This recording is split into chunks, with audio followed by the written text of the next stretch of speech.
یاسین، قسم ہے قرآن کی جو حکمت سے بھرا ہوا ہے۔ اے محمد صلی اللہ علیہ وآلہ وسلم، بے شک تم پیغمبروں میں سے ہو، سیدھے رستے پر ہو۔ یہ قرآن غالب و مہربان کا نازل کیا ہوا ہے تاکہ تم ان لوگوں کو جن کے باپ دادا کو خبردار نہیں کیا گیا تھا خبردار کر دو کہ وہ غفلت میں پڑے ہوئے ہیں۔ ان میں سے اکثر پر اللہ کی بات پوری ہو چکی ہے، سو وہ ایمان نہیں لائیں گے۔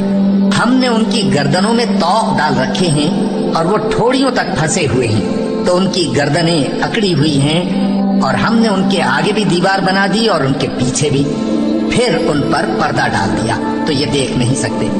اور تم ان کو خبردار کرو یا نہ کرو ان کے لیے برابر ہے، یہ ایمان نہیں لائیں گے۔ تم تو صرف اس شخص کو خبردار کر سکتے ہو جو اس نصیحت یعنی قرآن کی پیروی کرے اور رحمان سے غائبانہ ڈرے، سو اس کو مغفرت